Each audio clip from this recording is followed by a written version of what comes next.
What's Cookin' is some perfectly seasoned horror. Directed by Gilbert Adler, written by Gilbert Adler and A.L. Katz, and shot by John R. Leonetti, based on a story from The Haunt of Fear number 12, drawn by Jack Davis. If the comic is a recipe, then this episode is a delicious entree. Fred and Irma's restaurant specializes in squid. Only squid. Irma urges her husband to expand their menu. Gaston, a drifter who helps around, agrees with Irma. In fact, he claims to have a one-of-a-kind barbecue recipe that could turn things around, but Fred refuses. Even policeman Phil, their one customer, is starting to grow tired of squid. Irma meets Gaston later on the street to bring him some food and apologize for how Fred spoke to him that day.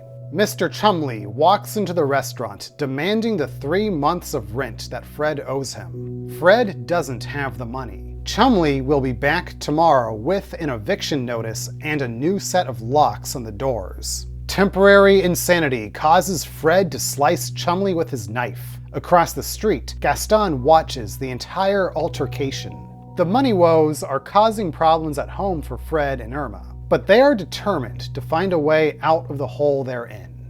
Eric, a homeless man, walks into Herman and Charlie's food stand. Eric has taken note of their poor business. He expects them to be out of the job in months and offers to help, working for free until the restaurant starts turning a profit. Then he wants 50%. The owners believe half a profit is better than nothing, so they accept Eric's terms. Eric's plan is for the restaurant to specialize, be the master of one dish and one dish only. There's a chicken farm up the road, so they will be the best chicken joint in town.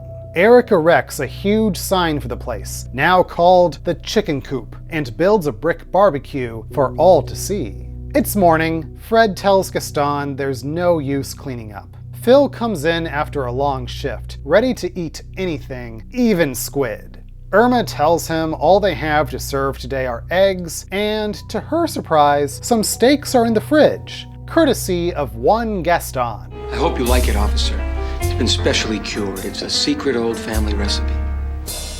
As Irma prepares the special steak, Phil tells Fred that Mr. Chumley went missing last night. His car was found with signs of a struggle. More customers walk in off the street, noticing the enticing smell of the steak. Fred thinks something is up with Gaston when he spots him with Chumley's handkerchief. People keep walking in, wanting the mouth-watering steak. Fred helps Gaston get some more cuts of meat from the freezer.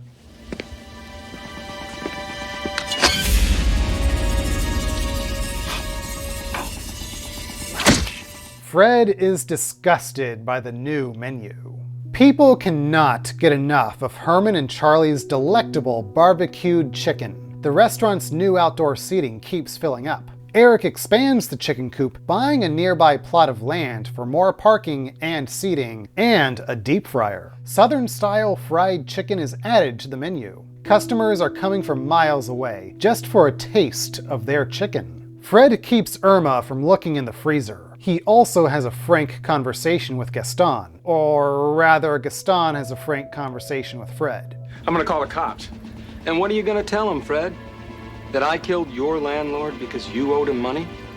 Well, there's not a whole lot of motive in that. And besides, you're the one that attacked him with a knife last night. And there were lots of witnesses, all those guys that live on the street. And I wasn't even the one that cooked him. Your wife did that. So, you're gonna keep your mouth shut, aren't you, partner? Fred is now Gaston's reluctant 50-50 partner. The newly named Gaston, Fred, and Irma's Steakhouse has lines around the block and a full dining room. Everybody loves Gaston's secret recipe. The local food critic orders seconds, and even Fred finally tries a taste.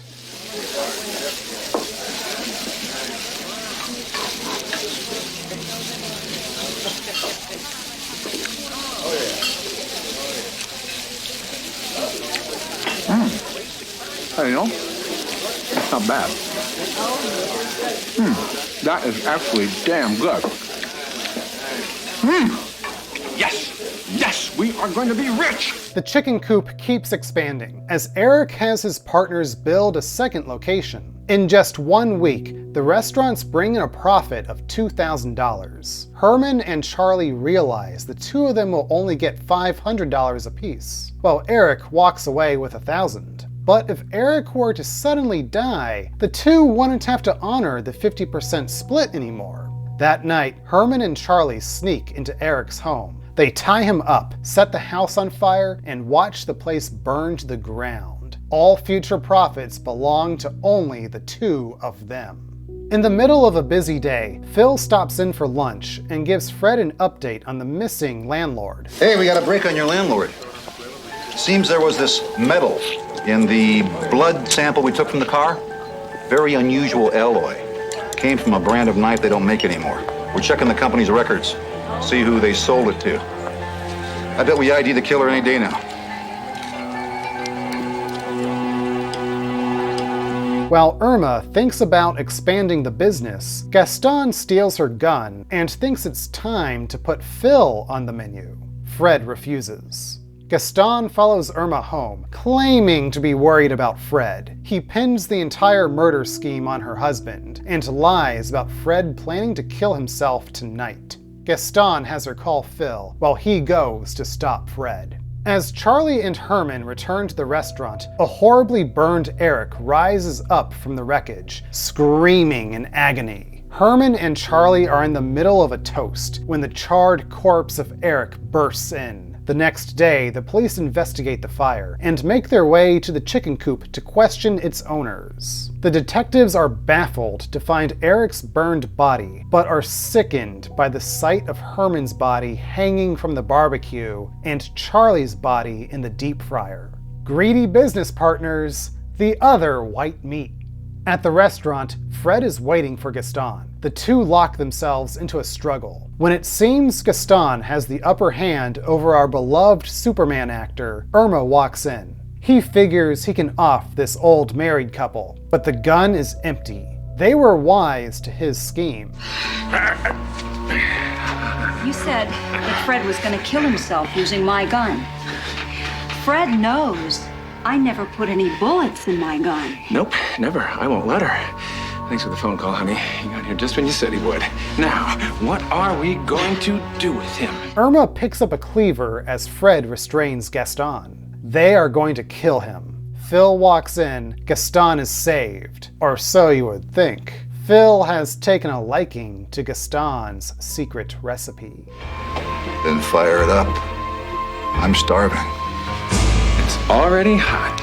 The DVD for this episode actually features a commentary with A.L. Katz, in which he says he and Gilbert Adler aimed to make their adaptation of this foodie fable into a cross between The Honeymooners and Sweeney Todd. Even through their struggles, seeing Christopher Reeve and Bess Armstrong's portrayal of Fred and Irma's loving relationship made me hopeful they would achieve a better life, even if their tastes eventually turned to a literal manslaughter. Whereas Charlie and Herman look like they're aching to murder from page 1. The horror and suspense doesn't find its way into the comic until the end, and even then, Zombie Eric just happens. Eric did actually improve the business and was just after money. I don't think he would have hurt anyone if Charlie and Herman were to leave things as they were. Having Judd Nelson's murderous helper looming around the restaurant adds the perfect flavor to the episode, as his outer calmness creates a lot of inner tension on the screen. Katz also revealed that cutting the steak out of Meatloaf's corpse was the most difficult shot of the episode, as they wanted to perfect the illusion of meat really coming off of the dead body.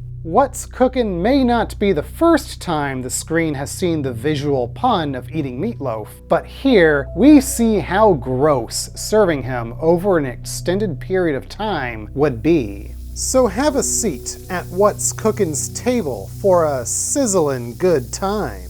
Bon appetit. No!